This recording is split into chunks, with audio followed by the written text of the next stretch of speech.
প্রায় ২,৫০০ বছর আগে গ্রিসের রাজধানী অ্যাথেন্সে বাস করতেন সেই দুনিয়া কাঁপানো গ্রেট ফিলোসোফার সক্রেটিস।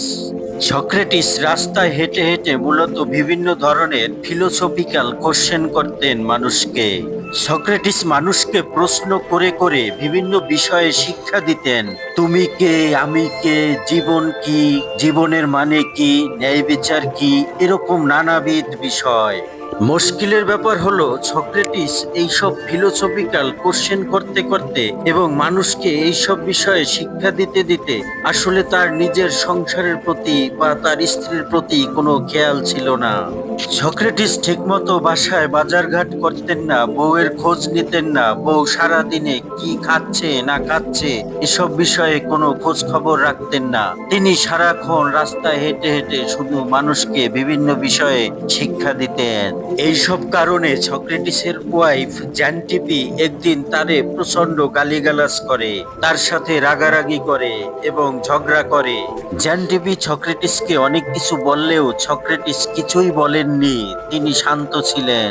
সক্রেটিস তার স্ত্রীর সাথে রিয়াক্ট না করে তিনি বরং ঘরের বাইরে এসে বাসার সামনে চুপচাপ বসেছিলেন।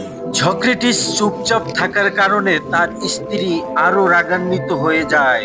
জ্যান্টিপির চিৎকার চেঁচামেচি এবং ঝগড়ার কারণে আশেপাশের লোকজন সেখানে জড়ো হয়ে যায়। জ্যান্টিপি অতিরিক্ত রাগ হয়ে এক বালতি পানি এনে সক্রেটিসের মাথার উপর ঢেলে দেয়। সবাই ভেবেছিল সক্রেটিস এবার বুঝি রিয়াক্ট করবে, কিন্তু সক্রেটিস চুপচাপ ছিলেন। বরং সক্রেটিস মৃদু হেসে বললেন, বজ্রপাতের পরে তো বৃষ্টি একটু হবেই। অর্থাৎ আমরা দেখি যে আকাশে বজ্রপাত হলে ঠিক তারপরই বৃষ্টি শুরু হয়। সক্রেটিসের এই কথা শুনে সবাই হেসে দিল।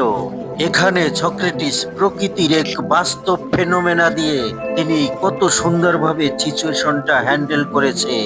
এটাই হচ্ছে তার ফিলোসফি। অর্থাৎ তার ফিলোসফি শিখায় কিভাবে নিজেকে কন্ট্রোল করতে হয়, কিভাবে একটা অশান্ত শৃঙ্খলাহীন সিচুয়েশনে নিজেকে শান্ত রেখে ডিল করতে হয়। সক্রেটিস বলেছিলেন, নো দাই সেলফ, মানে নিজেকে চেনো, নিজেকে জানো, নিজেকে নিয়ন্ত্রণ করতে শিখো। এটি মূলত ছিল তার মূল ফিলোসফি, যা যুগ যুগ ধরে মানুষ মনে রেখেছে।